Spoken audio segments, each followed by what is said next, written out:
Well, there we go. This means it's all starting, folks. Hope you're ready for another fun-filled adventure into the paranormal portal. Hello, everybody.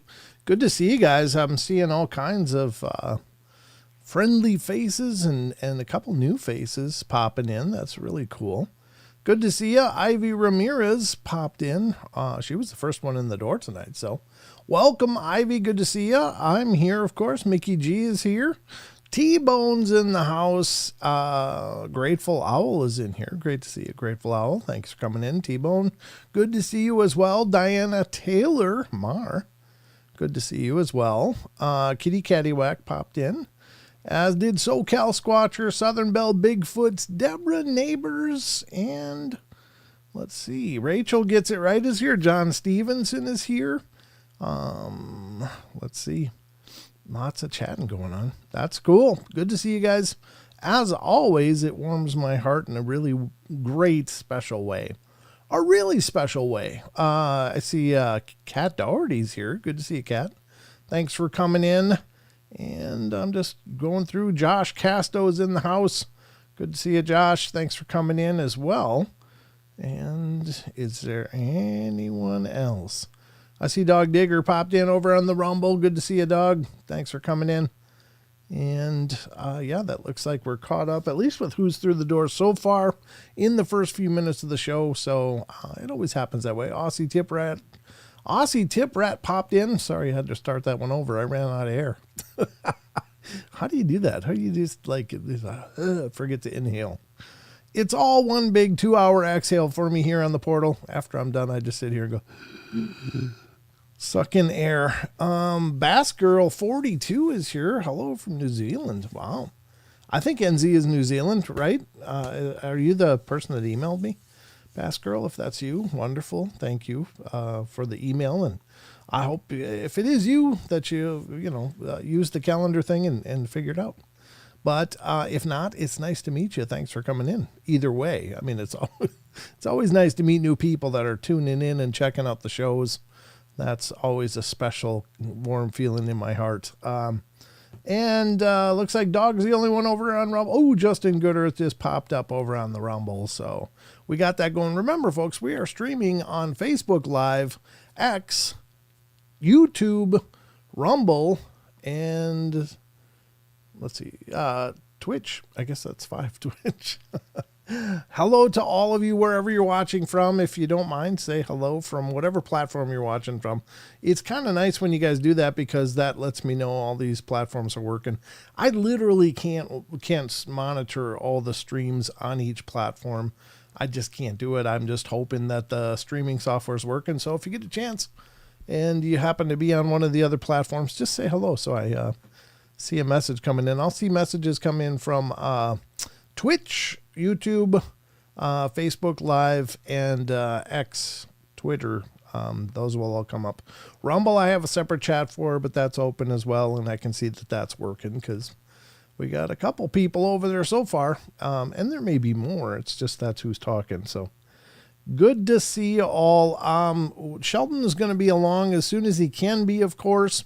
Ullrson came in. Good to see you, Ullrson. Thank you for being here, brother, and thanks again for coming on the show. I've already had a lot of requests to get you back, so we'll just have to make that happen sometime in the future.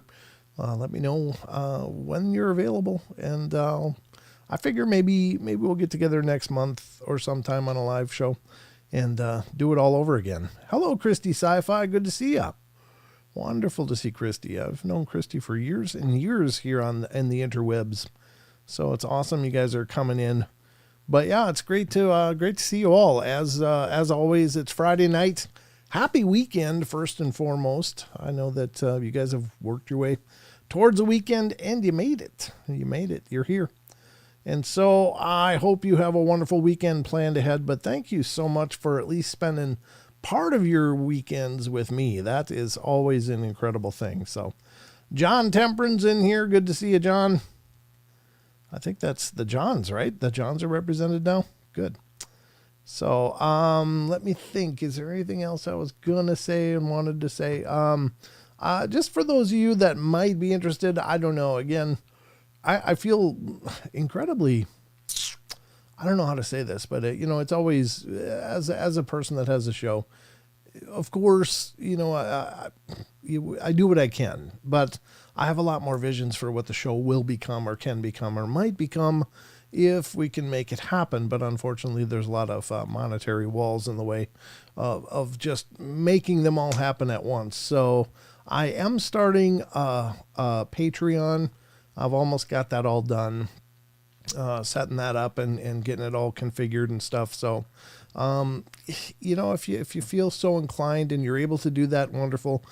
Again, there's no pressure ever, no matter what, whether it's YouTube memberships or it's, super chats or, PayPal donations. Well, it's never expected. If you can do it, wonderful. If you can't, I completely understand because I know a lot of us are just getting by. We're just making ends meet. And everybody and their brother wants you to subscribe to something. And so I know it's double tough for that to happen. But once I get that up, I'll put it up on screen on future show whenever I get it all configured and good to go. If you can, great. That would be wonderful. You'll be helping to shape the future of the Paranormal Portal, both in my ability to get out to conferences and meet people and future endeavors, such as more investigations and videos and such. I really would love to do a lot more of that. I'm looking at a few investigations coming up in the future here. I was just talking to Charles and my good friend Dan Pruitt about getting some investigations under our belt this year. So if we do that, I will stream what I can. And it may be member streaming on YouTube. It might be, because unfortunately I can't multi-stream when I'm on location. So if I do stream any of it, it'll be on YouTube. And that's not for any specific reason other than that's the one I know how to do on phone. It works pretty much everywhere. And I've got that figured out. It's not that I couldn't stream on any of the other platforms. It's just I never have except for here in the studio. So, but those are all things that I want to realize more of in the future. And certainly, notwithstanding the equipment issues that keep coming up, John Temperance says he keeps buffering. It looks like it's not on my end. I hope. but I'm not doing anything particularly deep and involved right now. So hopefully it's just a YouTube hiccup and it'll straighten out for you. Hopefully anyway, John. But yeah, I mean, I do need a new computer at some point in the very near future, unfortunately. And so those are all considerations. And I'm like, well, maybe I need help. And so it'll be out there. It'll be available. Rachel says no buffering here. Okay, good. Well, that's good because, you know, I'm always on a wing and a prayer when I'm doing these live streams. Hey, Car Juice came over in Rumble. Good to see ya. So that's one new development coming up. I'll, you know, whenever it becomes available, if you can, great. If you can't, no worries. But it's an option. So Wizard Moon popped in. Good to see you. Thanks for coming in, brother. But again, Sheldon will be along as soon as he can be. In the meantime, we've got stuff to get to. We're going to get to the news here shortly, as well as we got another article we're going to wrap up. I don't remember for sure which one this was. I have several of them pulled up, and I know we went through half of one on Wednesday's show. Wednesday's show is kind of a blur to me. It's like, oh yeah, that happened. I don't remember what happened, but I remember I was here doing it. So at any rate, hopefully you guys, if you're new to the show, if you don't mind getting subscribed and ringing the bell, and that way you'll know when we're live, in case I do get out on investigations and I do happen to go live and it's not just members, then maybe it's something you can catch and watch me out on location. I love doing investigations. I really do. And I really miss it. I really want to do a lot more of them, and I'd love to do a lot more conferences too. So that's really been on my agenda this year. I haven't anchored too many conferences yet this year. There's 2 for sure. There's a 3rd one that I'm going to go to, but I'm not going to be setting up a booth or anything. And that's the one up in Medellin Falls. And so that'll be happening in, I think, Father's Day area. I think Father's Day. I don't know. But it's around some holiday in June. So I'm going to head up there for that. I'm going to go down to Vernal, Utah for Phenomicon. And I'll be over at the Crossing Realms Conference in Missouri, which is also going to be, it's going to be emceed by Tex of Texas Front Porch. And all of that crew will be there. Bigfoot, Michigan Rob, Krista, and good God. How do I lose names? I don't know. I think I'm getting old. Just names will just drop out of my head. Miss Swiss Miss from the Blondes and Booze will be there. Monica will be there. Several people will be there. I think Donnie Cho will be there, as well as Bigfoot Michigan Rob, if I didn't say that already. There's just going to be a ton of that whole crew of people there. And so I'm going to be there as well. That'll be in Missouri at the end of September. So if you haven't heard about that, please check it out. I think the tickets are available on Eventbrite for that. And that's turned into a pretty big event. It was very modest initially, but it's kept growing and growing and growing. So it's going to be quite an event, and I'll be really excited to go over there and hang out with you guys. If you can be in the area in Missouri, if that's more closer and accessible to you, please make it to that one. That, again, is the Crossing Realms Conference, and it's in, I think, Bridgeport, Missouri. I think it's Bridgeport, Missouri. I think that's the place. I don't know. Anyway, details, yeah. So, but that's kind of the laundry list right up front. So without further delay, I guess we'll get to the news and find out just what the hell's going on in the news world out there. Brandy, thank you. Why couldn't I remember Brandy? God. Oh, thank you, Sir Brian Bowden. Good to see you, by the way. Why did Brandy leave my head? It was like I couldn't find that word to save my life. Probably using too much aluminum throughout the course of my life. Oh, Sir Brian Bowden will be there as well. Yeah, that's right. That's right. You will be there. Yeah. So I'll be there as I'm not there as a presenter, but I'll be setting up a booth, and as they called me a special guest. God bless them. So I'll be there. Brian Bowden will be there, as will the whole crew. I mean, everybody's shows that are in that. I think even Jason will be there, which is really cool. I've never met Jason before. I think I've been on a show with Jason at the same time, but I don't think we've ever even talked. So it'll be a really fun time. But I think that's all of the laundry on the front end of it. So buckle up. All I can tell you, we're going to get to the news right now and find out just what the hell's going on in the world around us. As you know, there's so much going on. You're very special. Thank you, Werewolf. God bless you. The magic of love. Gives me chills. All right. Elaine says, I drive the special bus. I'll come and get you. Yeah, I need one. That's not all I need, but that's at least a start, Elaine. All right, let's get to the news. I'll see if I can pull this together and actually make a show out of it. So without further delay, ladies and gentlemen, it is time for the news.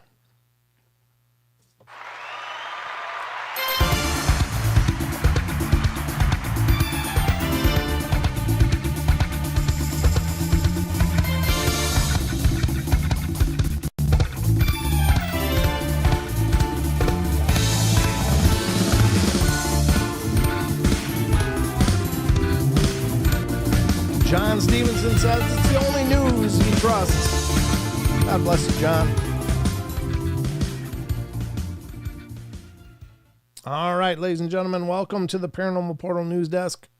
I'll be your anchor, Brent Thomas, as we dive into the news and see just what the hell's going on. Hopefully this isn't lagging too bad. I'm pulling up my news page. And I had to go mess with the browser, and that always creates all kinds of studio computer, which is one of the things I need to replace. But remember throughout the course, Christy, God bless you.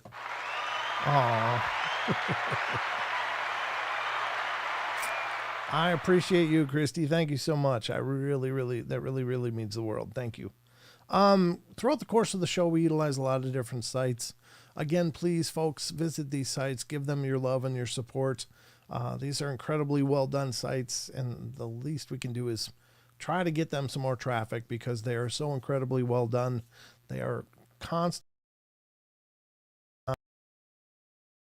I just want to continually encourage you guys. Something went wrong. Try reloading the page. Well, it looks like it's still working. I'm going to leave it alone. There, it disappeared. So cross your fingers. We'll see what goes on. I'm just continuing to watch the chat. Yeah, it's still working. Okay. I don't know. That's exactly what I need now, is for things not to work. But please utilize these sites. Please give them your love. And if you leave any messages on their message boards, tell them the portal sent you. So the first site, we got 3 articles to get through. This is our news site. We utilize it pretty consistently on every show. In fact, I can't even remember a show in recent memory where I haven't used this site. It's so well done. It's so incredibly well maintained. And it is unexplained-mysteries.com. Good God. It's so laggy. Ugh. All right. Unexplained-mysteries. Unexplained dash. Emphasize the dash. Zoom isn't actually functioning. Well, sorry about this, folks. This is why I have a real personal 911 incident with getting this computer replaced and reconfigured. It's just tired. There is a disturbance in the force. You're right, Werewolf. I hope you guys can still hear me. I guess I'll just continue and I'll pull up the Zoom as soon as I can. It's just winding away. Damn it, I'm going to have to redo that. Oy, my kingdom for a functioning computer. All right, I'm just going to close that. Well, I'll just reopen it after we're done with the news, and maybe Sheldon will be ready to join us. So the first news article is UFO phenomena from Mysteries Revisited, the Hull Major UFO Scare of 1971. Now, this is one that I was not familiar with until right now, because I don't pre-read these things at all. I read everything cold with you guys. And so if I screw up words, that's why I've not rehearsed any of these articles. But let's see what this one says. It says, in September of 1971, a mysterious glowing green object in the sky over a UK city caused quite a commotion. It had been just like any other ordinary day in Hull England, when something showed up in the sky that caught the attention of not just the general public, even the police as well. It wasn't long before people all over the city had begun reporting sightings of a peculiar green, oval-shaped object in the sky that was visible for miles around.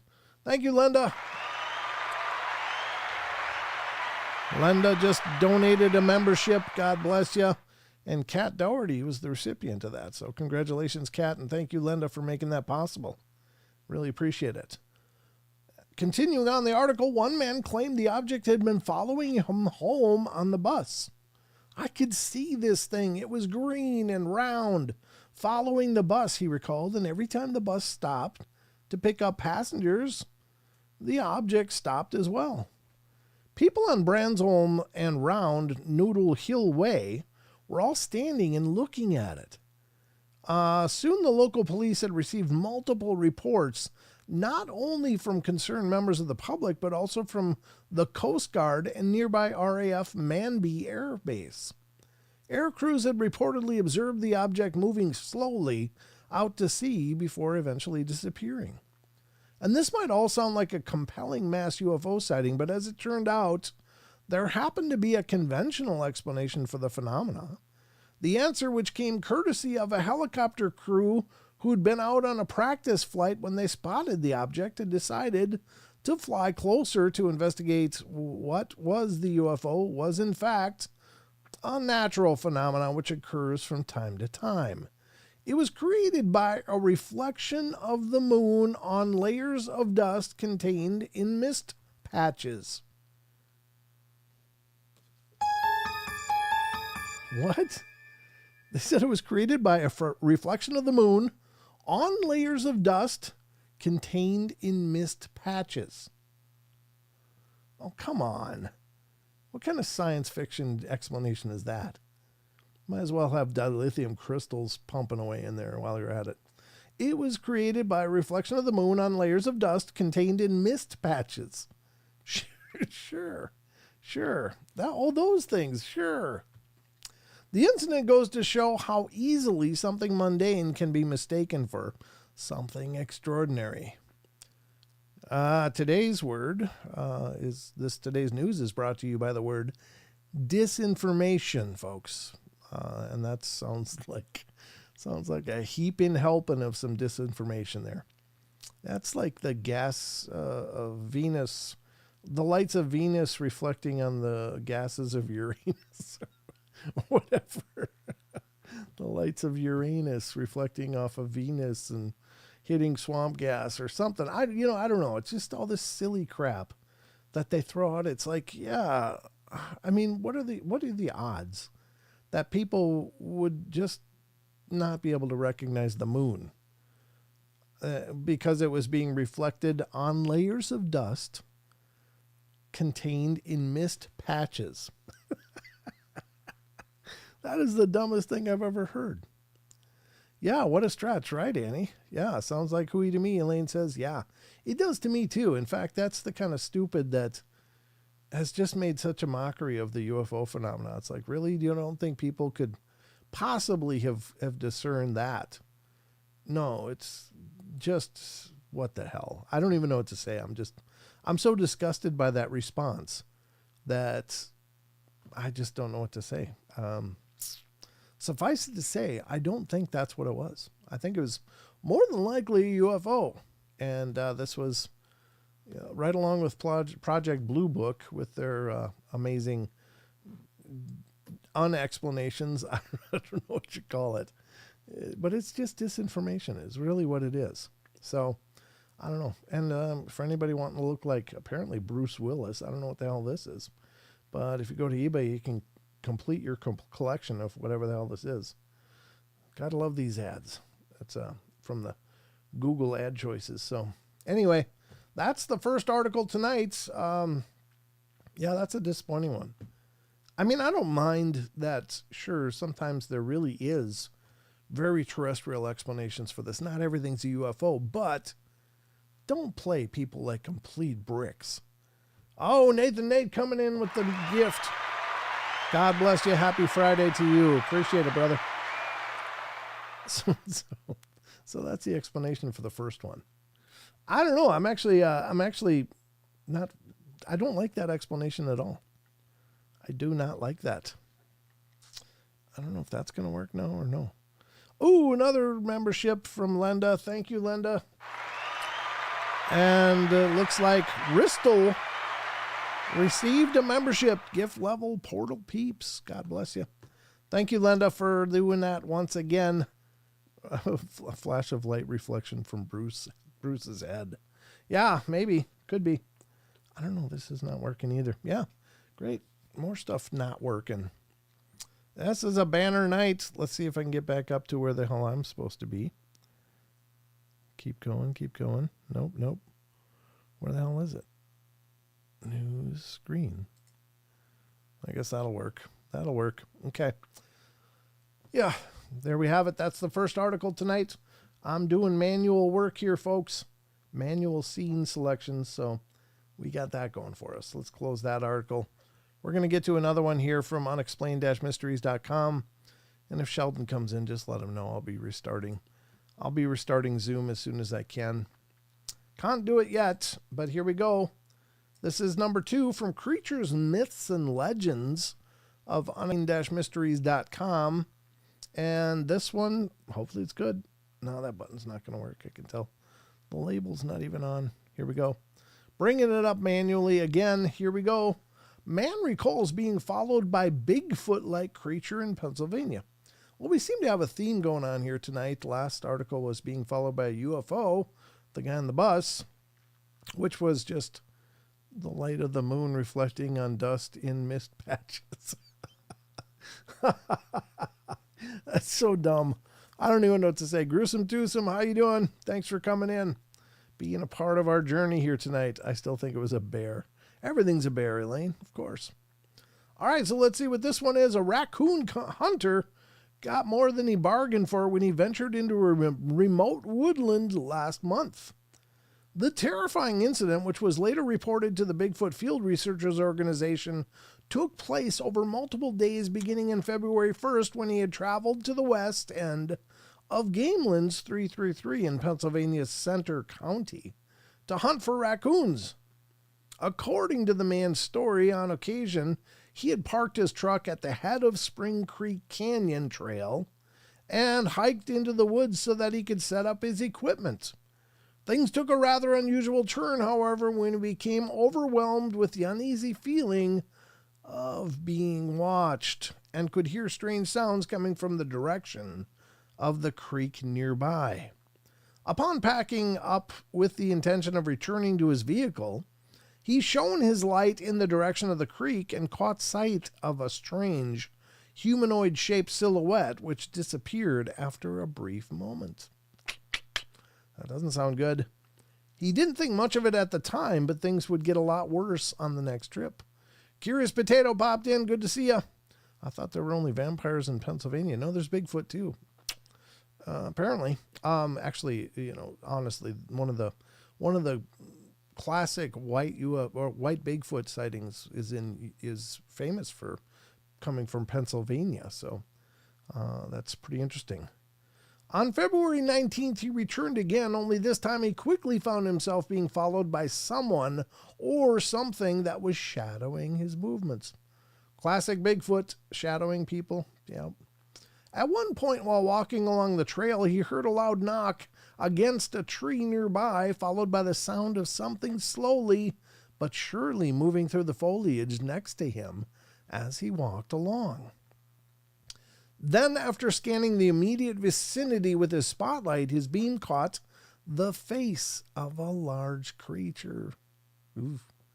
That's got to be nightmare fuel. He described it as resembling the face of King Kong from the most recent movie, but with a nose that was sharper and not as flared. Its skin was gray with wispy light gray hair, and it had the pronounced brow ridge like an ape, with a non-human jaw that was roundish and blocky. He estimated that the creature stood around 7 foot tall and was extremely muscular. The entire encounter lasted mere seconds, with the creature quickly retreating back into the darkness. Terrified, the man managed to make it back to his truck without further incident. Exactly what it was he encountered that night, however, remains a mystery. Well, there you go. Yeah, that's creepy. Very creepy stuff. It's amazing how calculating these things are. That's the thing that really blows me away, is that they are very good at what they do. They are exceptionally good at making people uncomfortable.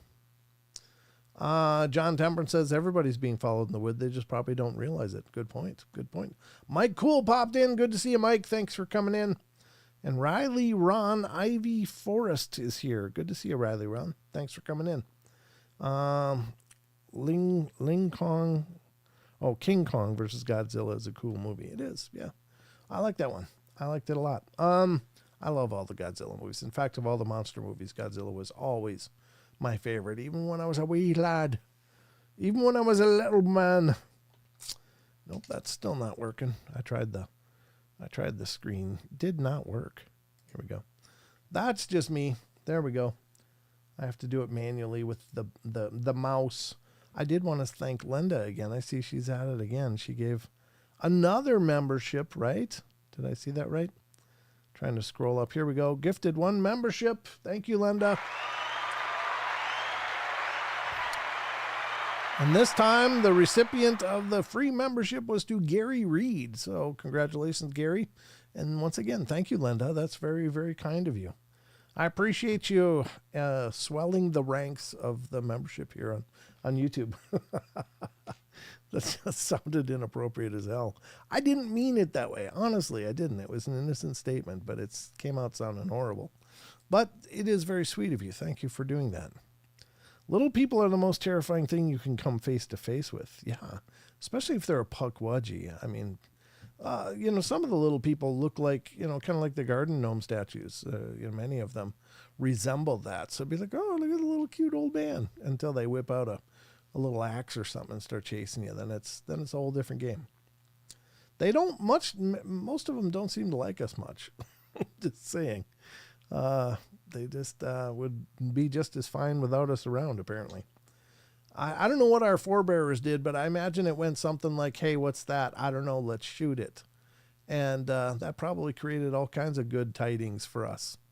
Thank you, ancestors. There's a whole chain of that was like redneck troubleshooting in the woods. It's like, what is it? Wonder why they call it troubleshooting. Huh? Just saying. But yeah, pew pew is right, Elaine. I don't know. I don't think our forebears probably did us any favors by just throwing lead down range anytime they saw something they didn't recognize. It's like, yeah, shoot and find out. It's like, how about you just watch it and report back? My great-grandfather disappeared, Riley Ron Ivy Forrest says, in the South Nahani in 1928, and the Dean people believed he was taken by little people. Yeah, I mean, it's not unprecedented. There's reports going all the way back to the old days for the Naha tribe, okay? That's crazy. Yeah, I mean, is it possible? I wouldn't doubt it, honestly. I mean, there's plenty of people seeing these things even still today. Linda says, my grandmother, Eastern Shoshone, wouldn't let us go out even on the porch after dark. Wind River Reservation area. Yeah, I don't know. That it's as old as time. Come in before the boogers get you. Come in before something gets you.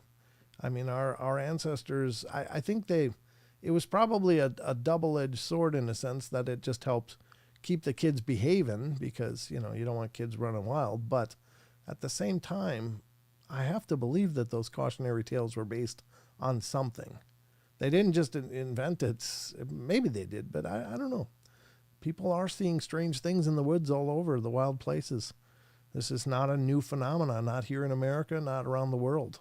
People see weird things that defy the imagination. And, there's the old saying, truth is stranger than fiction. Well, you see the stuff we got in fiction. So if the truth is even stranger than that, then there's something crazy going on.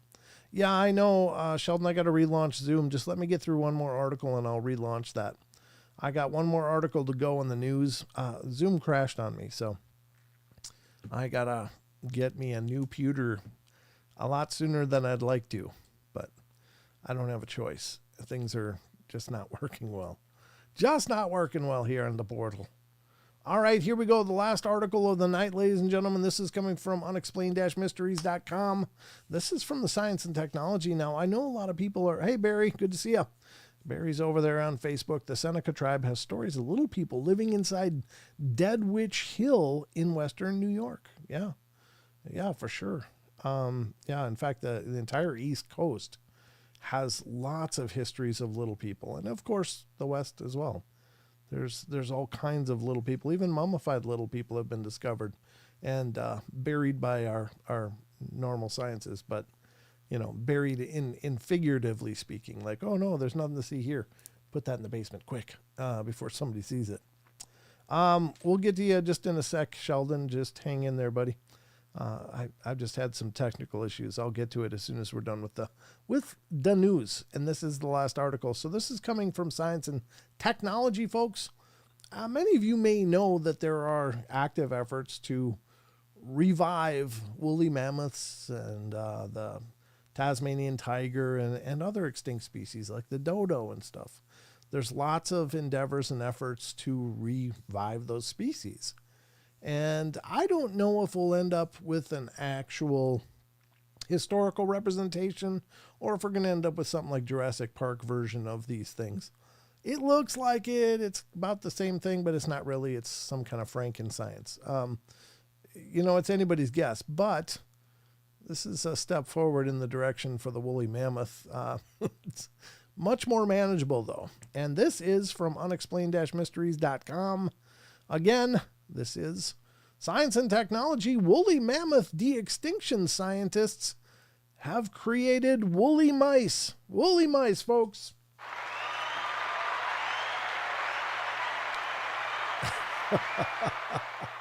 So they made really furry mice. They were already furry, but now they're woolly furry. So let's see what this says. Scientists aiming to bring back the woolly mammoth have modified mice to make them more resistant to the cold. That's just what we need. More cold-resistant mice. Why? Don't let them out. Don't let them out. It's how we got killer bees, for God's sakes. De-extinction might seem like science fiction right now, but over the next few years, we could see the first ever extinct animals such as the thylacine mammoth or dodo being brought back to life. Several firms around the world are currently working on the problem, and one of these is Colossal Biosciences, a biotech company which aims to achieve de-extinction as soon as 2028. Wow. The firm seems to be making some interesting progress, as evidenced this week by the news that its scientists have succeeded in creating something that puts us one step closer to a de-extincting the woolly mammoth, the creation of woolly mice. Curious Potatoes like, great, just what we need. Exactly. Again, see if you can, but not question whether you should.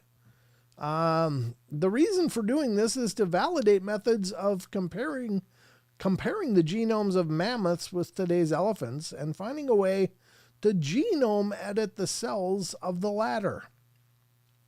So we're going to get Jurassic Park mammoths is what sounds like. To this end, the team has been able to edit the genes of mice to give them a woolly coat reminiscent of those found on mammoths, a key adaptation for improving resilience to cold temperatures. To achieve this, they modified 9 genes related to hair length, color, and thickness. But while the work is certainly impressive on a technical level, some argue that the money and effort would be better spent on trying to prevent existing species from becoming extinct in the first place.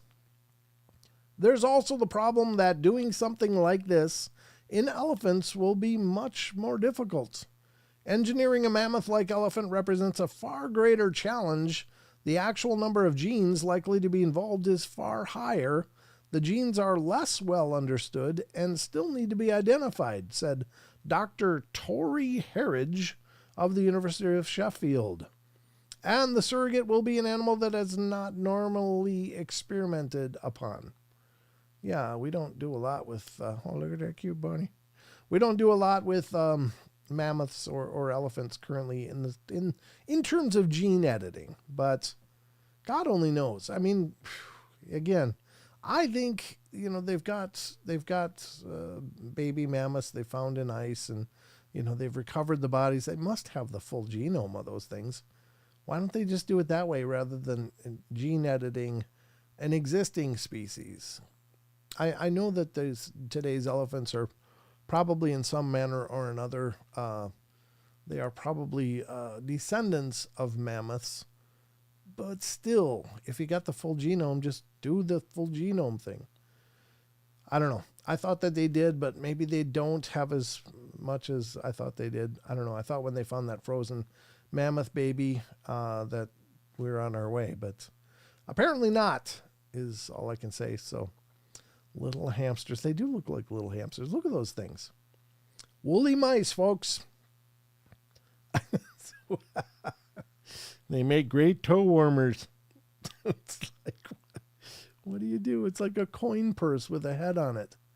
Well, there you go. I don't know. That's our scientists at work. Just playing God. This just can't end well. It's going to turn out these things are venomous and something horrible. I mean, it's just, I've seen these movies. It doesn't go well. We got killer bees because of things like this. Well, let's take an Africanized bee and cross it with a honeybee and get more honey.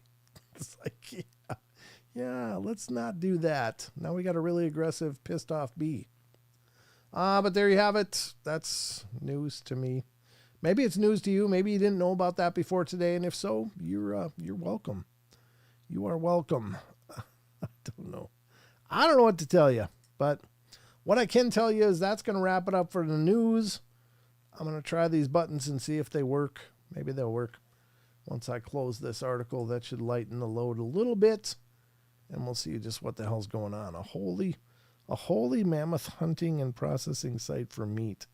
Yeah, let's make them so we can just start throwing them on a bun. Some people will be like, I wonder what they taste like. Yeah, that's coming. But anyway, this has been the news. Let's see if the button works, and then we'll get Sheldon connected. No, hell no, that's not working. Here we go. Let's do it this way.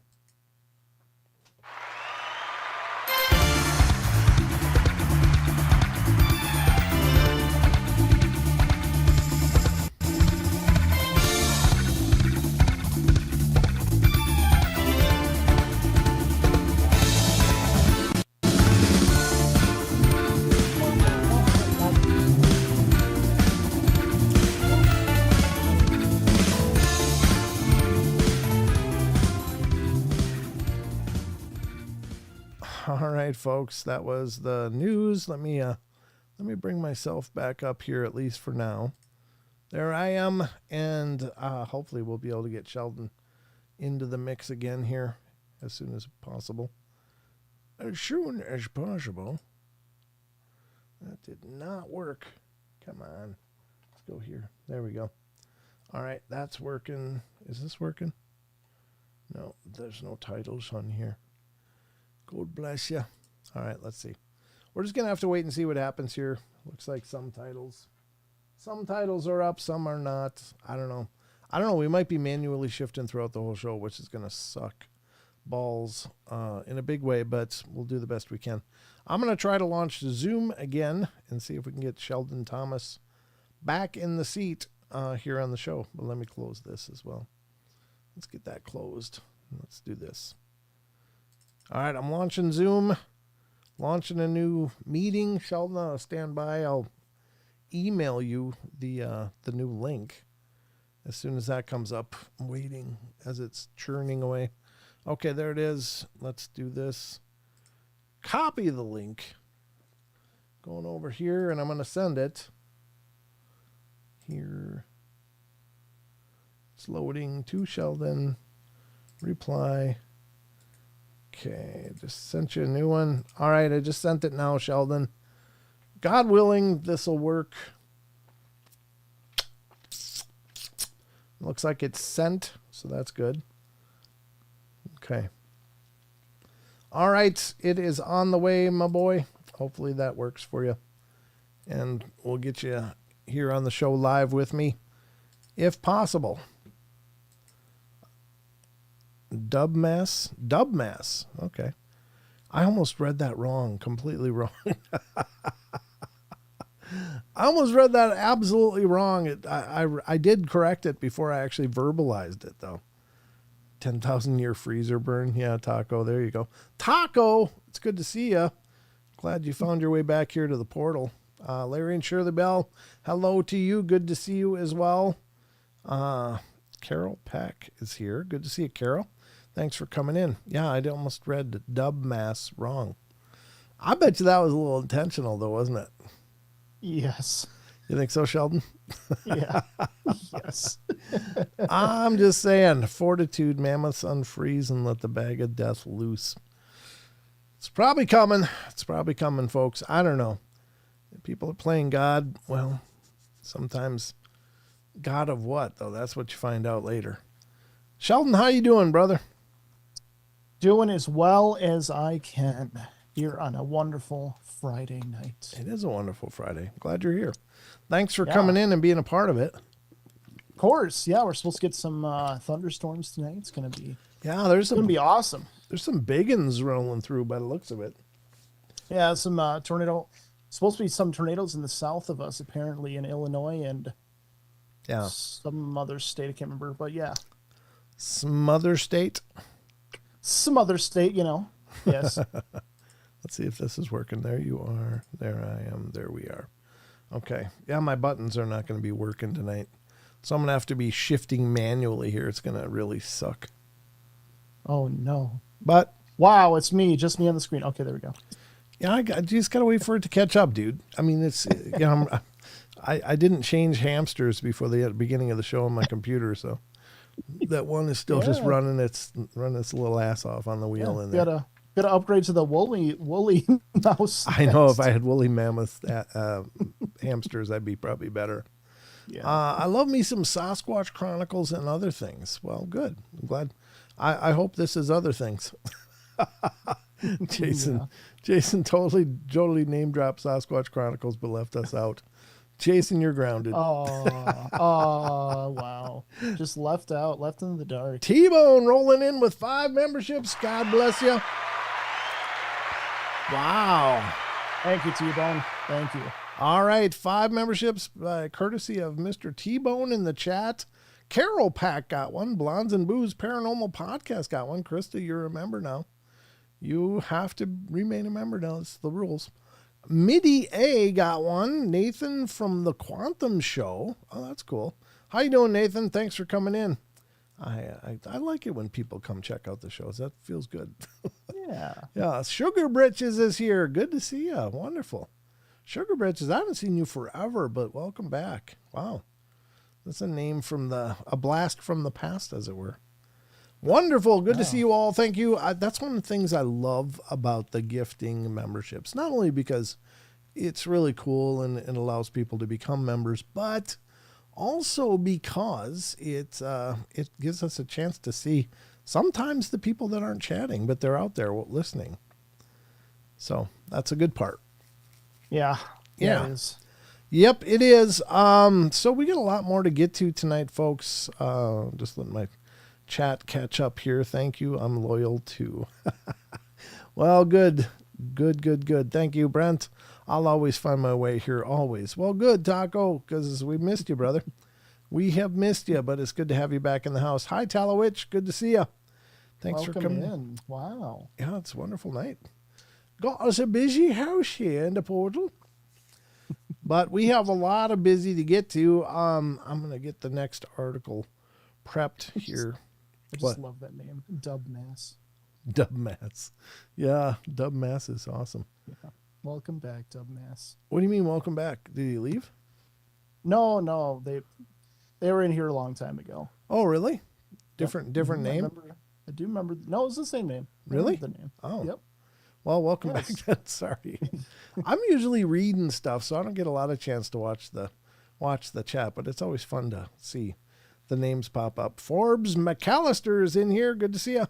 This is the second time I've been able to watch the stream live. Well, very good. Hopefully it won't be the final time. Hopefully here's the thing. I totally know that life happens and certainly the schedule isn't conducive for everybody. So I really appreciate people watching whenever you can. Whether it's live or on a video on demand, either way, it's an amazing thing. And it really is incredible to see people go out of their way to watch the shows. And the other thing that's really incredible, and it's something that really blows my mind because it's like, God, you don't owe me an explanation. People will actually message me and apologize. I'm so sorry I haven't been able to catch the live shows. It's like, wow, that's really nice, but I'm just thrilled you watch when you can, and I have no expectations. It's like, if you can make it and be a part of the live show, awesome, it's wonderful. But if you can't, I totally understand. Hell, there's times where I can't make my own show, and then I have to cancel. So I don't have higher expectations for you than I do for myself. But if you can make it, thank you. We appreciate it a bunch. If you can't, God bless you. Just watch when you can. Oh, man. Whoa. Josh, gifted 10. Whoa. Wow. Holy macaroni, you guys. You're going crazy tonight. Thank you. It's a Peter night Frampton. of love. Peter Frampton's in the house. Do you feel like we do? It's before your time, Sheldon, but it was a great song. I believe you. Yeah, no, you might even actually have heard it. It's just you don't recognize the title. Yeah. But yeah. Josh gifted 10. We got JG got one. Congratulations. Wow. Pamela Campos got one. Gas station sushi. Well, that's a recipe for problems right there. Gas station sushi. I love that name. Yeah, you know how that one ends. That one ends in gas station bathroom. Luke Robinson Grant got in here. Good to see you. He's a member now. And LJD3 is a member, as well as Peter Frampton, Brenda Joe. Kimber, a.k.a. Cute as Cluck, is in here. Wonderful to see you, Kimber. That's really cool. Marmar. And Teresa Finn, who's Writer Chick.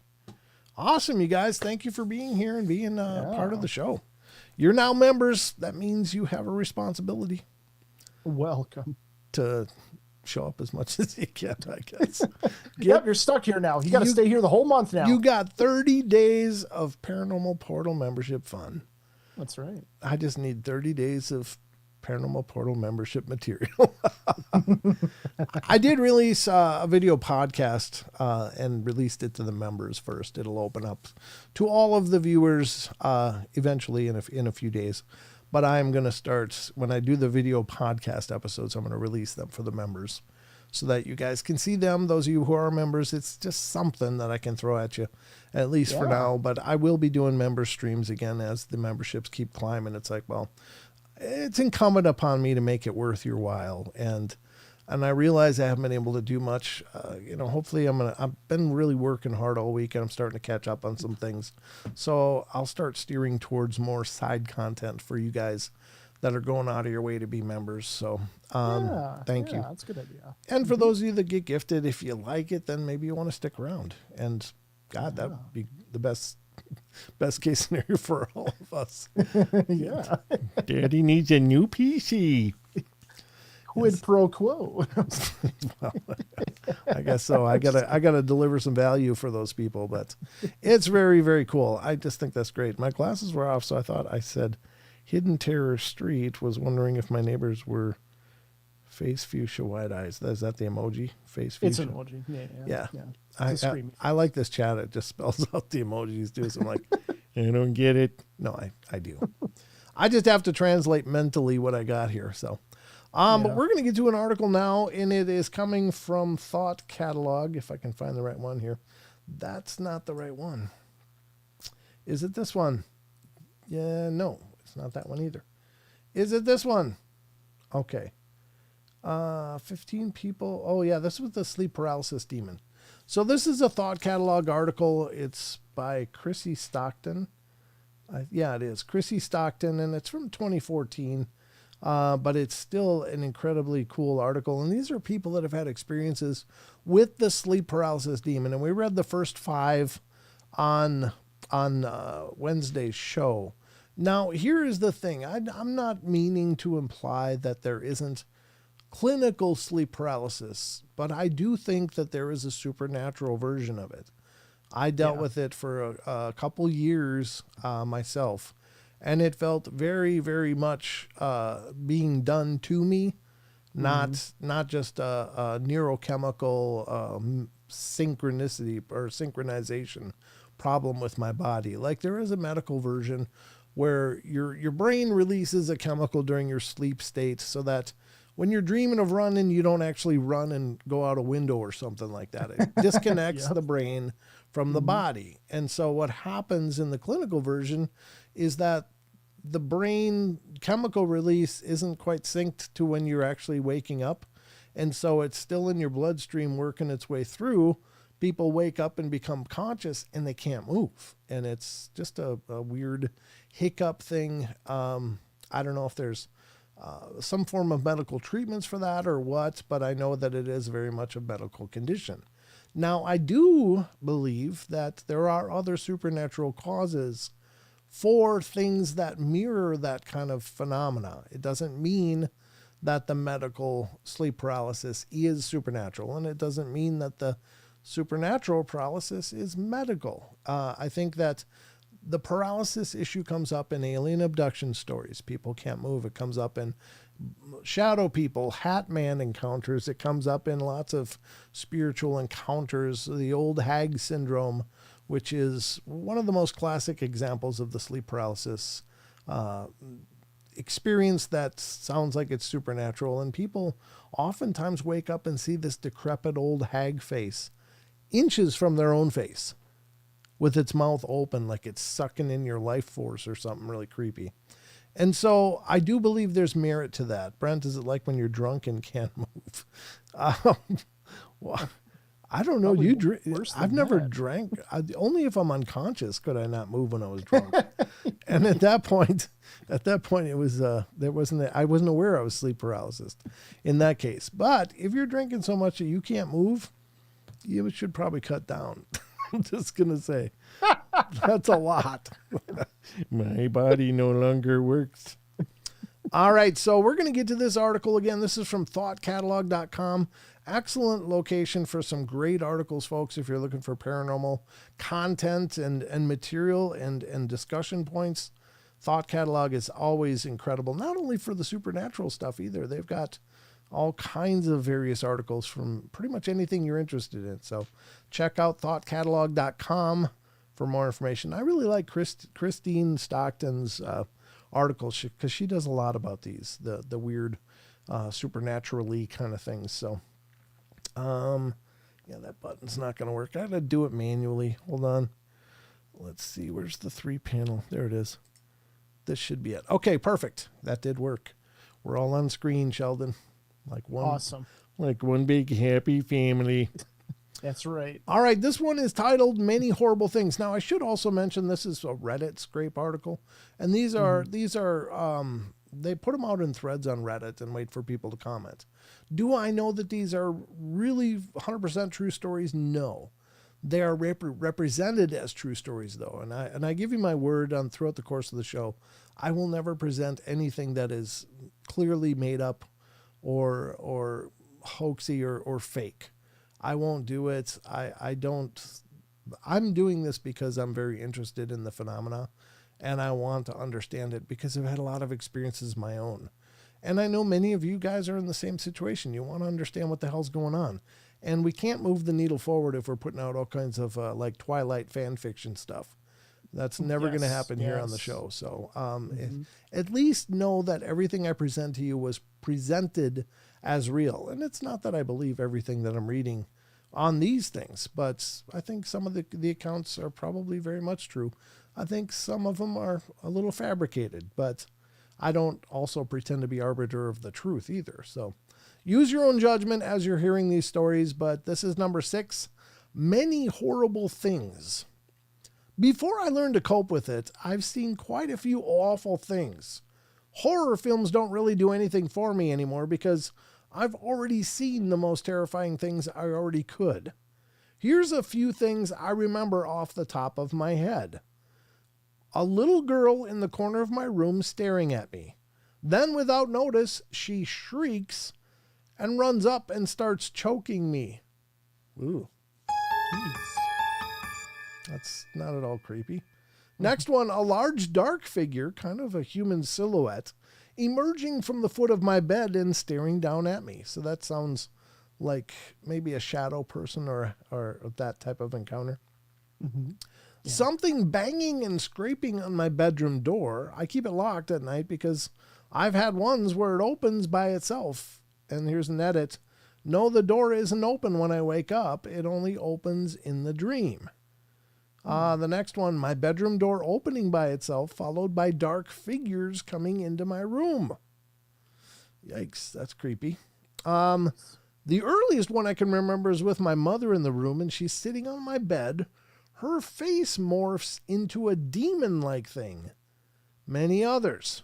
Jeez. Yeah, this is all creepy. The worst thing is when you try to fight or call for help, your voice doesn't work and your body will not respond. You just feel helpless. Yeah. Ugh, I need to stop trying to remember these things. I'm getting chills. All of those could be legit. There's certainly, I don't know. It sounds like this person's being tormented by something though. Oh yeah. My Lord. And it's just trying different ways to freak them out. You know, I mean, honestly. Creepy. You got to thank Linda, gifted 1 membership. Man, Linda, you're going crazy out there. God bless you. Thank you, Linda. Thank you, everybody. Looks like the recipient was Gwen Hunt. Congratulations, Gwen. You are now a 1-month member to the Paranormal Portal. So enjoy it. Hopefully it's something you want to continue. And if not, no worries. No harm, no foul. That's right. All right, let's move on to the next one. Hundreds of experiences, number 7. I've experienced sleep paralysis literally hundreds of times. To me, it's usually a slick, black, alien-type creature about 4 feet tall. Although I've seen a Grim Reaper-type figure as well, I don't tend to get auditory hallucinations, so keeping my eyes closed pretty well negates the entire experience, except for the actual feeling of paralysis. I guess that's an answer. Times. What's that? I've experienced sleep paralysis literally hundreds of times. Yeah. That's a lot. That is a lot. I don't know what's going on for that person. Oh, my Lord. Time to do some serious cleansing, maybe. Oh my God. Yeah. Yes. There's cleansing, there's shielding, there's warding, there's, any number of things they probably should be doing, because if something is making a hobby out of you. Wow. You're their toy. Oh my God. Yeah, no kidding. You're like an action figure at that point. Oh, all right. Here we go. Number 8. It's going to get me. I've gotten mine so frequently that I don't even freak out about it anymore. It's still scary, but not nearly as much as it used to be. The first few hallucinations were awful. A little creature eating something on my floor, and I blink. Now he's right next to my face, chewing on something, and whispers, "Remember me?" Oh, that's horrible. An old lady standing over my head and whispers, "Darling." I told my mom about that one, and she asked if I thought it was my late grandma. No, it was evil. The hallucinations are always evil, even if I can't see anything. There's an overwhelming presence in the room, and it's always evil. I can't move, and I'm stuck. The evil is pulling on me deeper and deeper, and I can't cry for help. I can only breathe heavily as fast as I can, hoping someone will hear me breathing so loud and will come and shake me out of it. I try and move a finger. Come on, finger, why won't you just move? It's going to get me. That's got to be horrifying. Jeez. Could you imagine? Have you ever had sleep paralysis, Sheldon? Yes. Okay. How did that... Did you feel as though that was being done to you, or do you just think it was more just the medical type? Well, one time it was absolutely done to me, yes. Another time I just woke up, and there was only once, I think it was probably medical, where I just woke up and nothing was happening. I just couldn't move. Right. But every other time it was like, it seemed like something was happening around me. Like the last time it ever happened to me, my head was literally being held down by a hand, and I could literally feel like fingers over my hair and everything like that. Ooh. And I couldn't move for like probably a few seconds, and then I got angry, and then it released. Oh, good. Yeah, that's creepy Yeah. as hell. But there's only probably one where it was like nothing was happening. I just couldn't move. Yeah. Yikes. Mm-hmm. Yeah, it's creepy stuff. Again, Yeah. hard to know if it's what one thing it is or if it's many things, but certainly we do seem to experience quite a lot in their sleep state. It's like maybe it's the state where we're the most vulnerable or the most open to receiving, whether good or bad, you know. And so maybe the bad things kind of exploit that state. Like we're way more open, and maybe we can be controlled easier then. I don't know. Wow. Yeah. I think it's got to be. I lean towards vulnerability, but I like the idea that maybe you're just more open because your mind's clear. Yeah. In your sleep type of thing. So I kind of like that idea too. Yeah. You don't know. It's hard to know. And again, these are all just ideas. We're not pretending to, have any serious answers here, but yeah, just theories. Theories. We got lots of theories. All right, number 9, it was aging before me. My first and only time I seen someone transform was from dream to reality. I was dreaming, and it was this pleasant dream of a person you like very much, a crush. And then I realized that I was dreaming, so it turned into a lucid dream, and all of a sudden, I opened my eyes, and the face aged like in Indiana Jones when he drinks from the wrong grail. It also turned dark, and from lush, vivid environment around her, it turned black, dark, and it was my room in darkness. And above me, this aged old face of a woman, similar to the depiction original poster showed. And at the top of it, I couldn't move. I felt pressure on my chest, and it was aging before me. So this one does sound like the old hag syndrome, or perhaps some sort of succubus encounter. And a succubus encounter is, these are entities for females, usually comes in the form of an incubus or a male type energy. And for men, it's usually a female type energy or a succubus or incubus. And they are basically a type of demon or dark energy that feeds off of your life force as you sleep. And they usually involve some sort of sexual energy as well, like, one of those dreams, So yes, those ones. One of those dreams, you know what I'm saying? All the guys out there recognize, you know what I'm saying? We've all had those. But, I think that certainly could be being done to you by some sort of dark being like an incubus or succubus. So that's certainly a possibility. And in a lot of these situations, I think that if you experience this stuff enough, then you should look into cleansing and warding and prayers and, things to tune your environment to keep the dark, crappy things away, Yeah. And it should be something that follows your faith, whatever your faith is. So, again, I've said this many, many times throughout the history of the show, but whatever modality you use, just make sure it resonates with your spirituality. So in other words, if you're Christian, utilize Christian methodologies and symbology and prayers and mediums like that. And if you're Hindu, utilize Muslim, whatever your spirituality is, because that's the connection, and that's what makes it powerful, is your connection to it on a spiritual faith level. Well, it's like you mentioned many times, it's the power of your belief that gives that kind of power to those things as well. Yes, it's faith. Yeah. Yep, faith. Mm-hmm. And faith and belief are similar, but they're not necessarily the same. But faith is a knowing, a belief is an openness, or you're prepared to accept the idea of something, but faith is knowing that it's there. So I thought it was the opposite. Oh, okay. Well, maybe in some cases it would be. In terms of spirituality, though, is what I'm talking about. So when you have faith in something, like I have faith in, that things are the way they are because they're led by a divine consciousness. Right. a beautiful. I see So what you're that's my faith, and Yeah. that's how I pattern my life behind this understanding. I see what you're saying. Yeah, that makes sense. But Yeah. we can believe that people can live on Mars. We don't know that, but you know what I mean? So that's the distinction for me. You're right. Yep. All right, number 10, they're laughing at me. This is another one of those experiences. Let's see what this one is. Mine are a lot more evil than that, and usually not on my body. My last experience was a demon in the corner of my room, behind me where I couldn't see, speaking some sort of gibberish. Ooh, that's creepy. Other times it's awkward things walking towards me.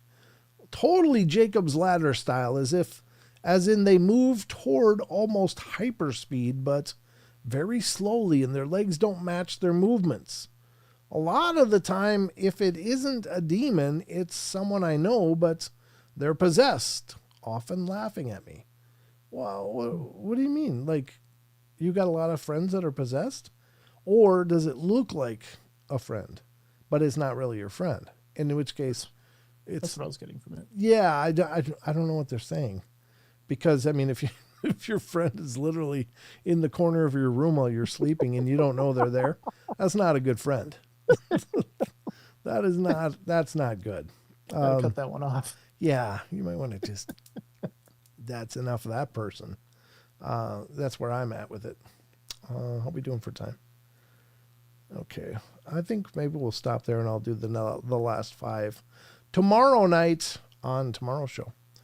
And tomorrow night, ladies and gentlemen, it's just going to be you guys and me. Mr. Tex is off on an investigation. He's doing some of his Tex stuff. So it's just going to be you guys and me. And we can get into all this again. Forbes McAllister, children used to laugh at my name when I was at school. Oh, I think your name is, if that's really your name, that's pretty cool, actually. What's your name? Yeah, there's nothing wrong with your name. Sounds like you should be playing polo. Like it's a suave kind of name. Come, Forbes, it's time to go see Mother. Forbes McAllister. I'm not making fun of you. I think it does sound very distinguished. If that's your name, I don't know. Sorry, I wasn't making fun of it either. You're right. Yeah, I mean, you know, the reason I'm joking is because it's like my name's Brent. it's like how unremarkable is that? Hey, Brent. It's like, well, my friend Forbes. You know? Yeah, it's like the difference. It's way cooler. Yeah. I'm sorry. Your name's. What? Sorry. No, I just said Forbes. Yeah, it's way cooler. Then your name's garbage or something. Yeah. No. Sorry. My mother wanted to be posh. Unfortunately, we lived in a council house. Well, I think it's still a cool name. I do. Doesn't matter where you're from. It matters what you do with it. That's what I'm saying. Remember, guys, I was named Sheldon. Which is a cool name too, right? Just kidding. Although isn't that the name of Plankton on SpongeBob? Yes, it is. It's also the name of Big Sheldon Bang. from the Big Bang Theory too. Yeah. So obviously you're drawing on some sort of celebrity here. Jeez. I was first before all of them. Just so I'm the original. I don't know that you were the first Sheldon, but you were around before they were. In my head canon, I'm the original. Yeah, you got a hell of a head cannon there, buddy. That's right. It's nice and big. That's right. Yep. It is. It's a paint can of fun right there. Paint can? Oh, come on. Call me fat again. Oh, God, shut up. You're such a little dick. I don't know why I get you on the show. I don't know why I have you on the show. Fruit of my loins. Sheldon is my son, if any of you aren't aware of that. Sheldon is actually my eldest son. That's right. So, yeah, obviously. He didn't fall far from the family tree. He's still branching and rooting off of this. So, That's right. But we love having you. I think it's going to be time to get to the cryptids now, Sheldon. What do you think of that? Yeah, I think so. I think it's time. You think it's time? Shall we get to the cryptids? Yeah. Let me see. Cat poop fudge? Why do you have that on one of your tabs? What? Cat poop fudge. You remember when you did the paranormal cooking thread on Discord? My first post was cat poop fudge. That's right. Yeah, Did somebody name, where are you seeing cat poop fudge? right on the screen. It's right there. Is it in our chat? No, no, I'm seeing it right on the screen, like where your Oh, yeah, yeah, browser. yeah, yeah. That was, Yeah, I bookmarked it. Cat, oh, I thought it was a tab. Okay, I was like, well, you making some? no, no, this is old, this old version of Brave. It'll take Gosh. your bookmarks and make a little bar of them. Okay, I So, thought those were tabs. Okay, no, that's where no, the no, top no. is. Gotcha. Okay. Nope. These are just things that I wanted to remember, and it's paid dividends. Ladies and gentlemen, if you're not familiar with it, by the way, we do a soiree. Curious Potato says a soiree. Soiree. We do have a Discord. Sheldon made it for us, but it is an incredible community, much like our chat. Many of the same people that you're seeing in the chat are also over there on Discord. It's free to join, so feel free to join over there and become part of that. I don't know why my chat's not scrolling very well tonight. There we go. Oh, you put a link up there. Good. Yeah, I did. I said, Rachel, can I have my cat poop fudge warmed up, please? You stop over, Rachel. I'll get you some fresh from the tap. Oh no! Oh no! Got a whole pan of it in there. Oh no! Wait a minute. I got 2 cats, and they make fresh batches of cat poop fudge all the time. Oh come on! Why? Not the kind you want to eat, though. Just saying. Yep, there it goes. There's the poop. Now there's one check for the night. Yep. Ooh, poop fudge sounds as bad as butt chutney. What the hell's butt chutney? I don't know. Chucky says soft serve. Yeah. Oh no! We usually, just if you're new to the show, we usually hit a gutter at some point, and that's now. We found the gutter. Tonight's show, that's now. Just so you know, keep your expectations low, and you'll do just fine around here. There's always poop jokes every time. Without fail. Rachel says it's a little gritty. Okay, we're good. Don't confuse Anubis and Pikachu. No, I won't. That's the name of my cats. Forbes says fart discharge. Sounds like a bad narration of a comic. All right. Let's get to the cryptid corner, ladies and gentlemen, because it's time for a cryptid corner, I'm thinking. Here we go. Are you ready, Sheldon? Always. Okay, let's do it.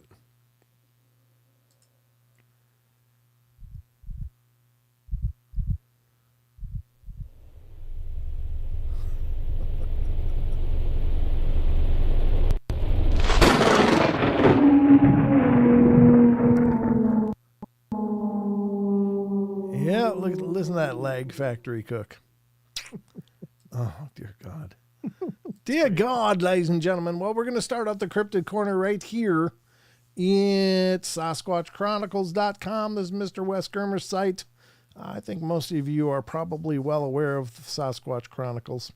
And, you just noticed Brent gained 5 followers here. Oh, thanks. Over on Rumble. Yeah, very cool. Hey, nice. Yeah, there's Yeshua Reloaded. Good to see you. Good to see you. Thanks for coming in. All right, this is SasquatchChronicles.com. This is the blog, ladies and gentlemen. You might be familiar with the podcast, which, unless you've been under a rock, everybody knows about Sasquatch Chronicles, but pay attention to the blog, ladies and gentlemen. Go to SasquatchChronicles.com and you can check out a whole bunch more. Wes is constantly updating this and keeping it current, so there's always new stuff.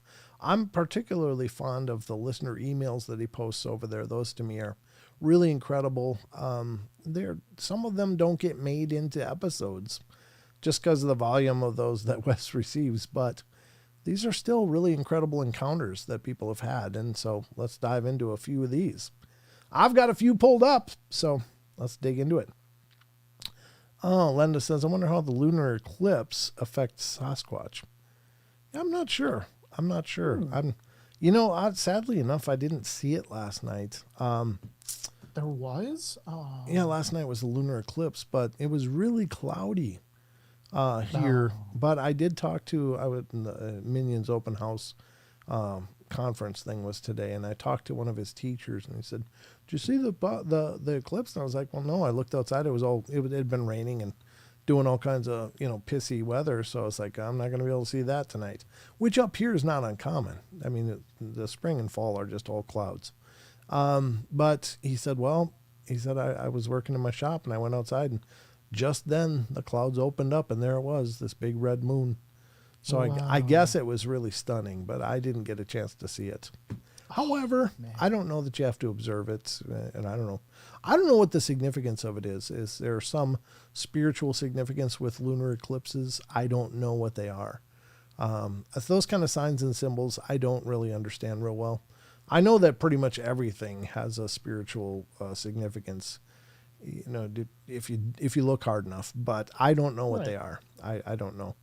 I've never followed that kind of thing because I'm just not I don't have that kind of a structured mind. Like, well, I got to wait till the lunar eclipse in order to manifest something. It's like, well, just do it whenever you think of it. But perhaps there could be magnifiers and sure, intention and energy. Sure. No, I'm not discounting that. I'm just saying I'm not diligent enough to do it, is my point. Right. Like there's signs and charts and astrology is full of, different celestial movements and what they mean. And it's like, I would never be able to track that kind of stuff. It's like, I'm just lucky if I remember what day it is, so much less the movements of the moon and what house Venus is in. It's like, I don't know. Not even sure I'm in my own house sometimes. So anyway, let's get to Sasquatch Chronicles blog and read some of these listener emails. The first one is from March 13th. It's an upcoming guest, so you're getting kind of a sneak peek at a future episode of Sasquatch Chronicles, but that's what I love about the blog. So if you're ever wondering what has Wes got coming up, go check out the blog because he always does these. He'll say upcoming guest, and he'll highlight the email that they sent them. The thing I saw was not a deer. A listener writes, I believe I've included a sighting I believe to have had in February of 2023. I sent it to you, and I know you get thousands of sighting stories, but after another sighting, I decided to send that to you as well. First, let me say that when I hear people on your podcast say, my first sighting, then my second sighting, I always think to myself, okay, I can see maybe having a first sighting, but multiple? Well, anyway, I'm now a believer that it is possible to see a second sighting. My second was last week, March 2nd, 2025. More than anything, I just would like to have confirmation that a Sasquatch could have this behavior. This was an incident while driving home from the Adirondacks. My boyfriend, who was with me for the first sighting as well, we were in the Finger Lakes, and he was driving and back and on back road on the way to his home, 15 minutes from his home at the south end of Canandaigua Lake. I guess, I don't know. I'm brutalizing that probably.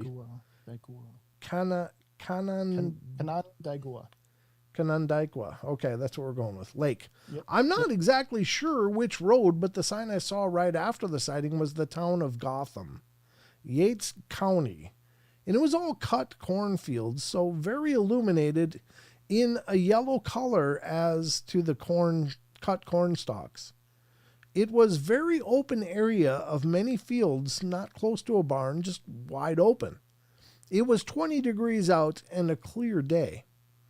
I was looking at the fields as I always do, and I saw what I thought was a man or a farmer walking way back in the field, acres away from where a barn would be, and he was walking parallel to the road so I could see them, standing upright. And I assumed he was wearing overalls as the color was gray-bluish. I couldn't see details, but I knew it wasn't a Mennonite as he wasn't wearing a hat. And I said to my boyfriend, do you see that guy in the field? Why wouldn't he get out there on an ATV in this cold instead of walking the fields like this? My boyfriend said, oh yeah, it's a deer. And I said, a deer isn't bipedal. And this had to be a matter of seconds.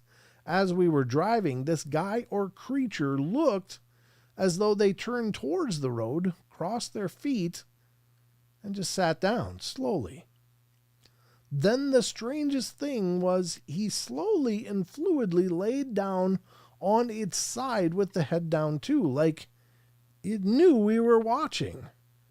My boyfriend again said, "Oh yeah, it's a deer laying down." But he wasn't a deer. My boyfriend was anxious to get home, so I didn't ask to stop. Otherwise, I would have. Again, it was 20 degrees out. And would a farmer just slowly and so carefully lay down in a field? I have more questions now than ever, but really can't share it with anyone, as it just sounds so ridiculous. Side note, as I was driving to my home that day, I made note of some deer about the same distance in a field and absolutely could see the flat back and the head of them on their four legs. The thing I saw was not a deer.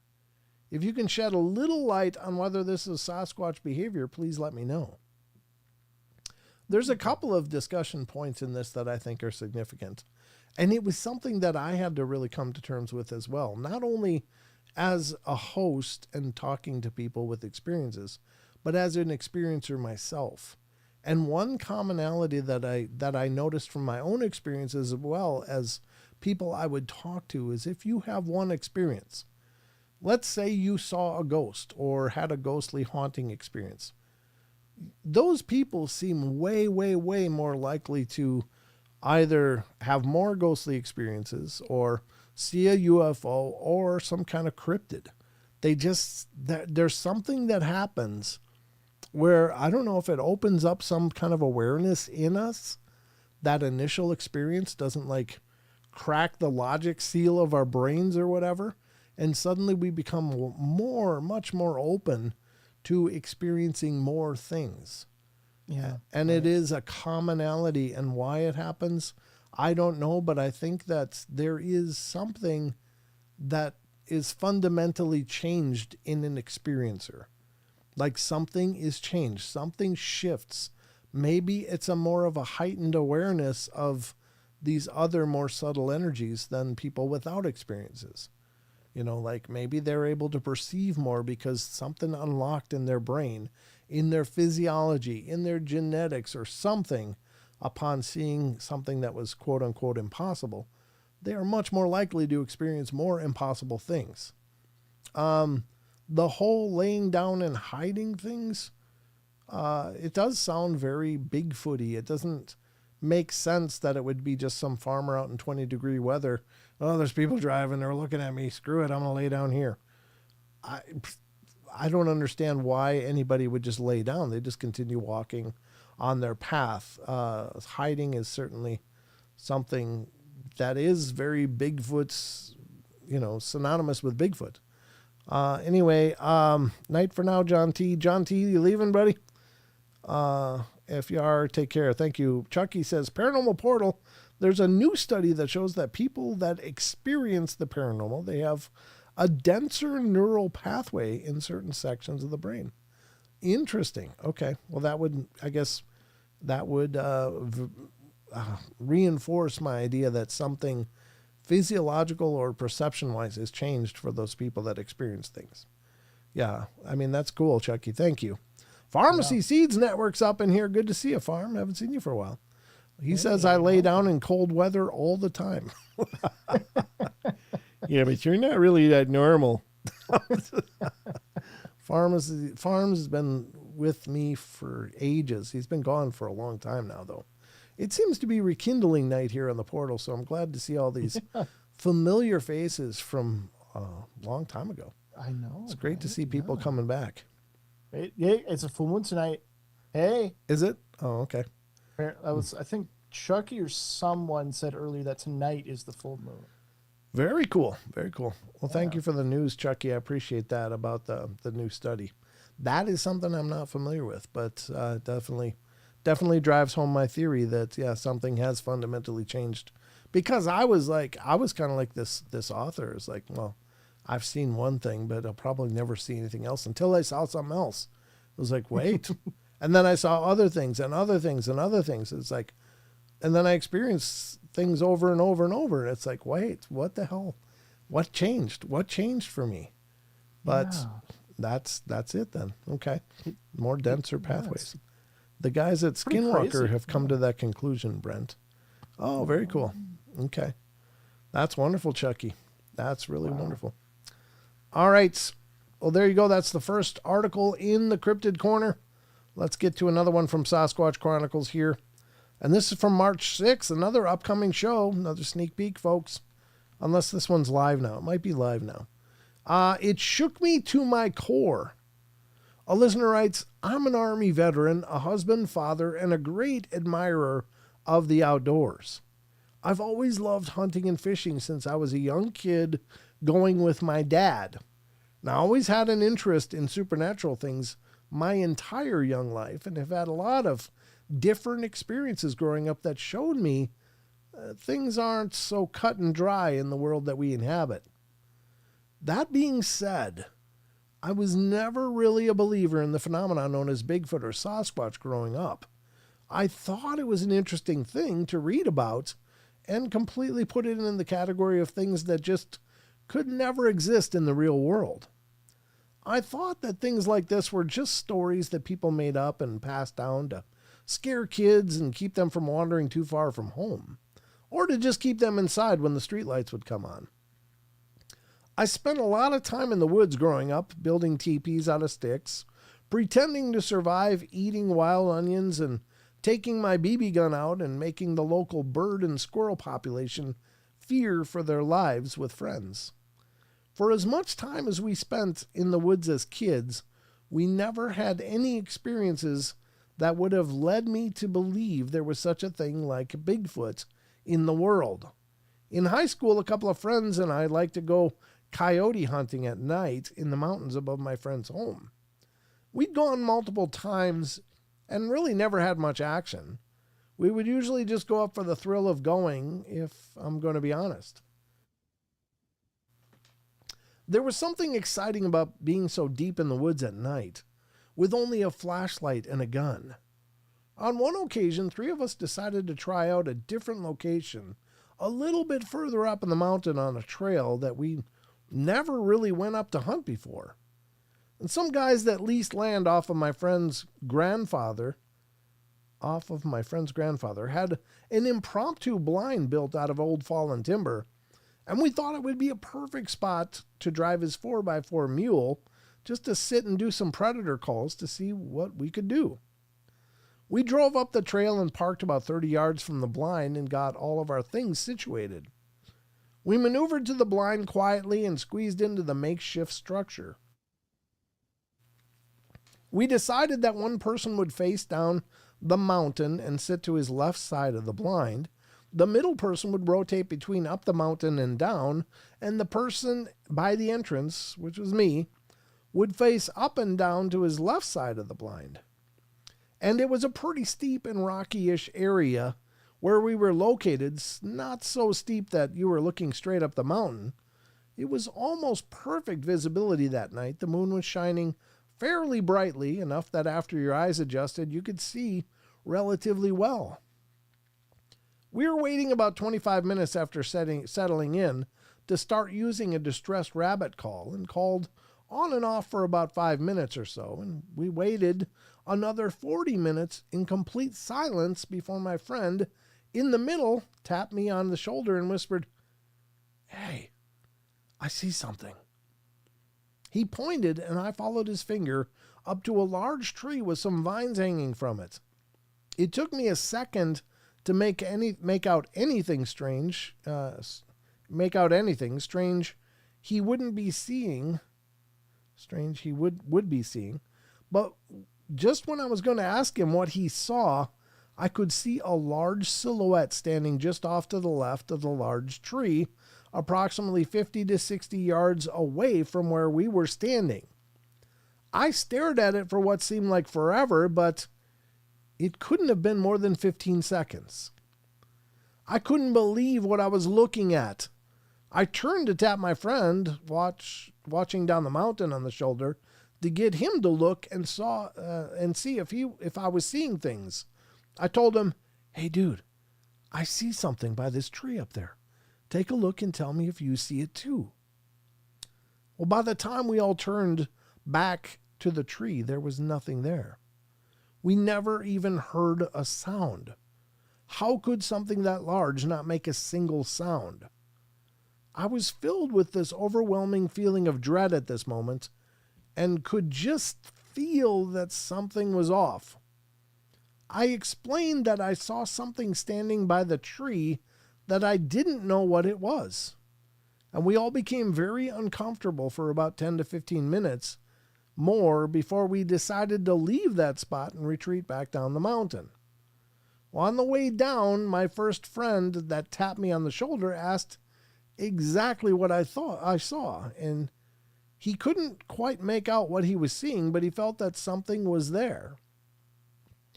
I was visibly shaken a bit, but explained that what I saw was a dark figure accented against the backside of the mountain, standing slightly off, almost leaning around the tree, staring straight at us. It had huge broad shoulders and very long arms, and I couldn't quite make out the head exactly, but it barely had a neck. It was a head. It was head, traps, shoulders, straight down to arms. Its right arm was hanging straight down, and I assume the left arm was behind the tree. It was attempting to peek out from there, and there was some brush off in front of the tree as well, so past the right thigh-ish area, I couldn't make out through the undergrowth. Well, it messed with me for days, and I wouldn't really say anything to anyone. My mom noticed something was off with me and kept pressing me to talk. And she finally had enough and asked me what the hell did I do. I explained the whole situation to her, and to my relief, she actually believed me. I was so scared to even talk about it for a long time because of the ridicule that people get for these types of things. And to this day, I rarely hunt alone. I am very vigilant when I enter the forest. For years after the incident, I wouldn't even go into the woods. I didn't know what I saw in the woods that night, but what I can tell you is that it was very large, broad, 7 to 8 foot tall, bipedal creature that was staring straight at me. And it shook me to my core. Wow. There you go. That's going to be an episode, or it is an episode. That was from March 6th. So I imagine that's already live. It shook me to the core. So that may be out there already, folks, and you can hear the guy explaining his experiences to Mr. Wes already. I'm just going to open this up just to see, because I got Wes's thing here. I really, it's kind of weird to say, but I kind of love hearing about their tactics. Mm-hmm. Because it's so psychological, which points to incredible intelligence and kind of that, what you call it, manipulation, emotional manipulation in a sense. But I just think it's really cool. And how, like, realistically, if you're seeing it, mm-hmm. most of the time, at least, if you're seeing it, it's because it wants to be seen, because it wants you to see it and get, get intimidated or freak out like that. I mean, I know it's something we talked about many times, but I just think it's just cool to, like, hear these stories about that kind of intelligence.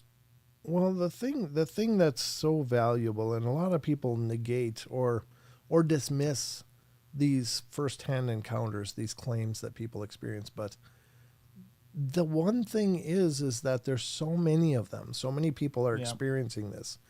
But the other thing is that these people saw what it did, what it was doing, what did they feel, what was their perception of what was going on around them, because it's a window into what are these things doing, what are they thinking, what's going through their minds. Mm-hmm. And honestly, I think the most valuable resource we have in these Fortean topics, cryptozoology, Bigfoot, Dogman, is these encounters, because these people saw them exhibiting behaviors, and right now that's the only window we have into what are these things doing. And it does give you, it gives you a glimpse into what's going through their mind. You know, what's going on in that Bigfoot's mind as it's sitting there. Now, I'm sure it heard the calls, and it was like, this might be lunch, but I'm going to check it out. And for some reason, we stick out like sore thumbs. I mean, like, even, you know, when we're what we believe to be really well camouflaged, these things zero right in on us. Like, you know, and perhaps it has to do with the idea that they can see different wavelengths of light, because people do give off light. We do give off infrared light, the heat light. And so maybe we're glowing to these things, even when we're hidden in the darkness. Right. You know, I mean, people do emit light. They've scientifically proven that. Using a sensitive IR camera, they can see people standing in absolute darkness. They can see your silhouette. That's what forward-looking infrared is. Yep. Is the, you know, FLIR that the law enforcement and military use, and a lot of people have them. I have a small version that plugs into my tablet, and it shows heat. It shows a heat. And so maybe that's what these things are seeing. So when these hunters think they're very, you know, pretty well hidden, and maybe they're wearing the camouflage colors, but if they're giving off heat, that is a form of light energy, and perhaps their irises or their corneas or their retinas are so sensitive that it actually picks up as a glowing object to them. You know, Yeah, so that is true, that we don't know where their visual acuity, sure, visual range ends and begins, you know. So Yep. you're right. We could be beacons to them, you know. yes, absolutely. I really like Forbes' comment as well, that I'm sure there are people out there who have had encounters in the woods but didn't even realize they had an encounter. Like people who maybe saw something slight but dismissed it and just moved on, or like, oh, that's just this, or oh, that's just a bear, moved on. And really it was something completely different, like Bigfoot, Sasquatch, Dogman, whoever knows. But that is true too. There probably is a population out there of people who had even more experiences than we're even hearing about.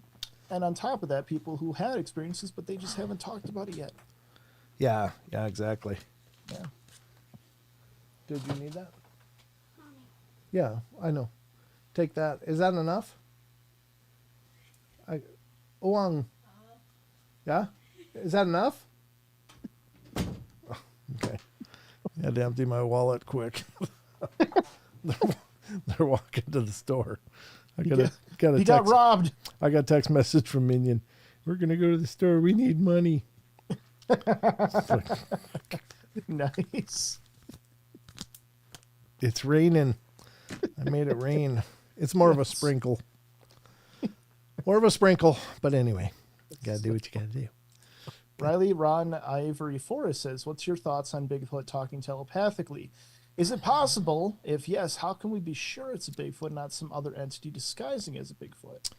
Well, unless you see it, even if you do see it, there's always the possibility it's not really a Bigfoot.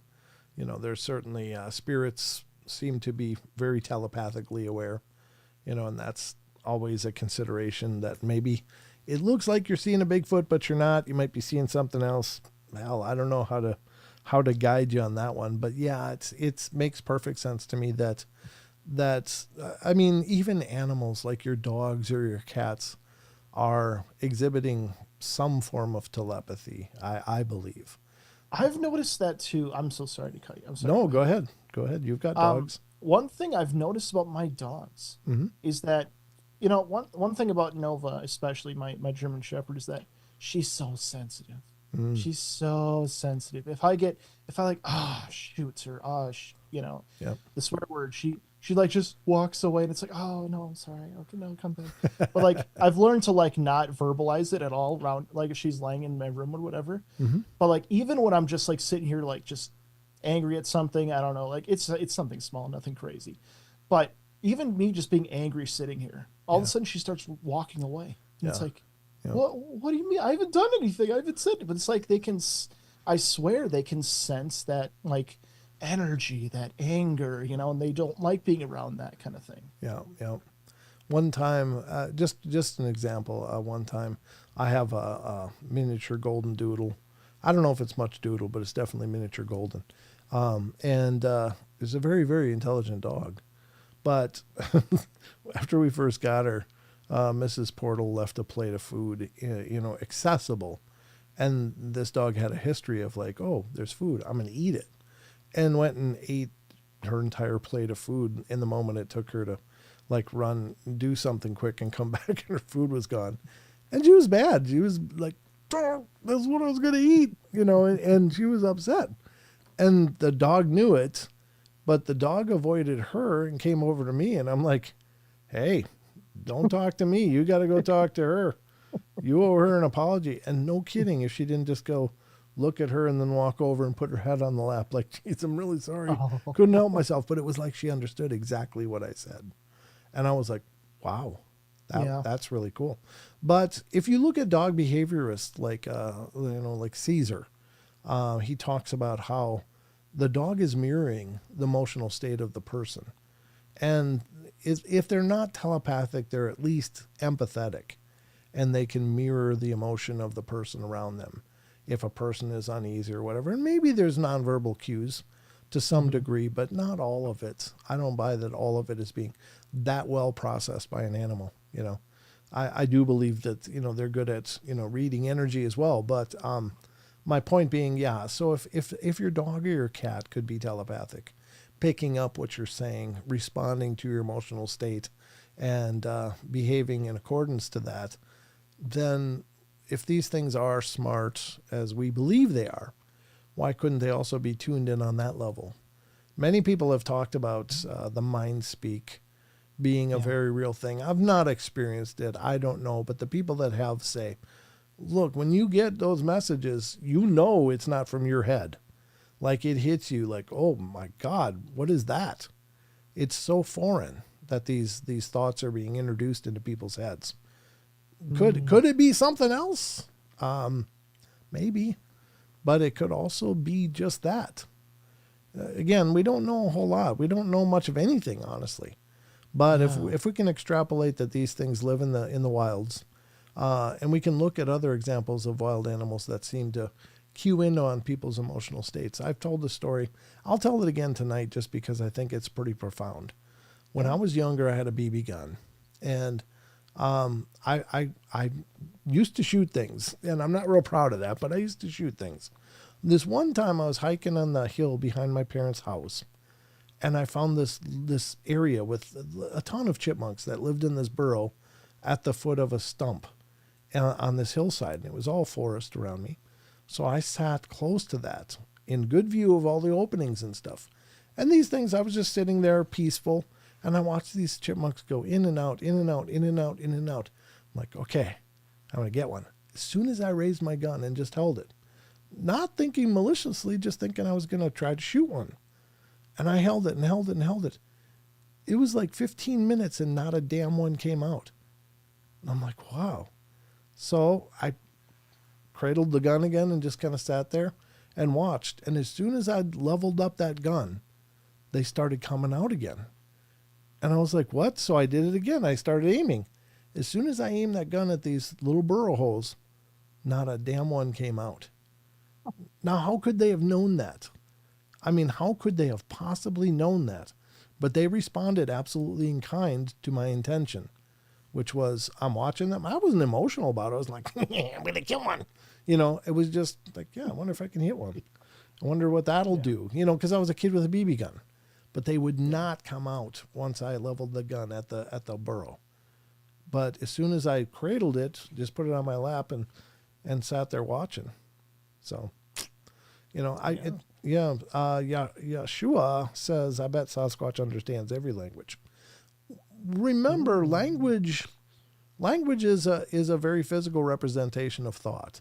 Yep. And so the words that we use only have meaning because we understand them, but it's our way of conveying thought. Mm-hmm. So if something is working telepathically, it doesn't have a language barrier because it can cue into your thoughts. We think in terms of words because we're so structured by the use of language. But honestly, we are not emotionally intelligent because of words. We don't have comprehensive thought because we have a language. We just have learned to translate our thoughts and emotion through language to each other. and circumvent the whole telepathy thing. So yeah, I think it can understand anybody because it's not really cueing in on the actual words as much as what are you intending? What are you projecting? What are the thoughts you're sending at that time? So Yeah. Yeah, I mean, we wouldn't need to worry about language anymore if we could tap into that kind of thing with some technology or whatever. sure. There'd be no need for language anymore. And Forbes has a good point. Animals hear tones, not language. You're right. That's true. Yep. Because they do respond very much to auditory cues. Like if I tell my dog, get over here because I love you so much, he's going to be like, oh, God, what did I do? That's a verbal cue, even though I'm saying something very sweet. But I'm making it sound like I'm not. So she's going to respond very, very acutely to the fact that I sound pissed. Even though I'm saying, God, I want to snuggle you all night. She's going to be like, oh, no. But the point being then is if I said, come on over here because I'm going to swat your little butt. And she'd come up and wagging tail, because she's responding to the verbal cues. That doesn't mean that she may not know, oh, something's funky, but it sounds happy, so I'm going for it. They might have more comprehensive thought going on there, but yeah. But anyway, we're very cued in on language being a language, a culture of language, a culture of stories, and a culture of sound. But there is another aspect to us as well, So, yeah, good points though. Good talk though, guys. Great points, you guys are. So much. Yeah, it's very, very interesting, and we're just scratching the tip of the iceberg on a lot of this stuff for ourselves. Just coming to understand what we are, and how profound are we, that we don't even know. What are we capable of, and then we're. Kind of like because the thing I've said this many times, but I do love kind of thinking about this idea is that. It's not about what we know. It's not about what we don't know. It's about what we don't know about what we don't know. Like that void of information. Sure. Yeah. Grateful Owl says, my palm gets really excited whenever I think treat. Yeah, exactly. I have those moments too. Yeah, right. I'm just thinking about it and they're like getting excited. It's like, what? I swear my cats can tell time because every day at about 5:30 they get a soft food. And it's served in these little crystal dishes. Those little princes. I guess they're both male, but and then Stella the dog gets it too. But it's just like they can tell time. They just know. Mm-hmm. They know when it's time. They'll start letting us know it's time. It's time, and they're very vocal. But it's funny if you're just thinking treat, and still you're getting that same cue. That's like, wow, that's profound. But anyway, I really appreciate being involved. Many YouTube channels only read super chats or member comments. Oh yeah, no, I like having discussions. You guys, I've always considered the chat my second co-host. Sometimes my only co-host, if I'm doing the shows alone. But I love when we have talks. I love when you guys talk and we throw ideas back and forth. That to me is what I love most about doing these shows. So yeah, I'm not just going to read the paid things. I'm happy to hear from all of you. Everybody's got something to say. I think telepathy would evolve for a predator. Bigfoot, sounds or pheromones would spook prey, but telepathy to coordinate hunting prey would be very successful. Yeah. Yep, exactly. And I think they use more. I think they use sounds, they use pheromones, they use projected. I think they can project fear. They can project that perhaps telepathically. Many people have been talking about being in the wilderness and suddenly it's like they hit an emotional wall and suddenly they're fearing for their lives and they don't know why. Now, is it possible some subconscious cue happened and they maybe didn't recognize it with their conscious mind, but some part of them did? Yeah, maybe. But maybe it's also something being sent to these people. It's like, oh no, something's wrong. Something's really wrong. We got to get out of here. We got to leave. So, those are all considerations. Yeah, we just don't know much, folks, but the point is that there are no bad ideas in this stuff, and that's exactly why we do the Discord question of the week as well. It's like, I love to hear what you guys think. I love what ideas you're putting together for the strangeness, because you guys are absolutely you can be just as right as somebody that's, a professor or a doctor or whatever. Nobody knows anything. So your ideas are just as valid as anyone else's. Yep. But you know what? We've burned through the night. Oh my God, we did. Holy shit. I thought I looked down and it was like, well, at my time it'd be 10:47. It was still plenty of time left. Yeah. Look down again and it's over. What? That's it. We ran out of Oh we ran out of steam. We ran out of show. Just like that, Sheldon. Always happens, yeah. It always happens. But I'll tell you what, I'll be back tomorrow night. If any of you are not busy and you want to hang out with me, Saturday night show. I don't have a planned co-host, so if you want to just come hang out and we'll have more discussions tomorrow, I will be game. I'll keep an eye on the chats. So it's okay, Brandy. No, but you're never late nor early. You arrive just when you meant to. That's right. Yep. But yeah, you guys are always welcome to join me. We do these live shows every Wednesday, Friday, Saturday at 7 p.m. Pacific time, 10 p.m. Eastern. So if that lines up with you, by all means, come hang out with me. I'd love to see you. And tomorrow's Bring a Friend night. So, I'll be looking for lots of new listeners tomorrow. That's right. Sheldon, anything to share before we go? That's right, guys. Don't forget paranormalportal.net, the home base of the Paranormal Portal. You can keep up with all the new podcast episodes when we're going live as well. And don't forget the interview me button there. If you guys have any amazing experiences you want to share, feel free, schedule yourself, get your very own interview. And I will also, we talked about it earlier, but I'll talk about it again. That's okay. We got a Discord GG/Paranormal Portal right there. The amazing community all in one place. What more could you want? And tomorrow night, we're going to be doing the Discord question of the week, which is championed by our very own Chucky Danger. And so, tune in and we'll see what you guys had to say to Chucky's question of the week. So that'll be tomorrow night. But Sheldon, it's been great seeing you, buddy. Sorry I had technical issues, but that's okay. It's okay. We made it. We had a good show despite that. I just got a little better at manually switching the scenes. Yeah, it was fine. It was seamless. Seamless. Seamless.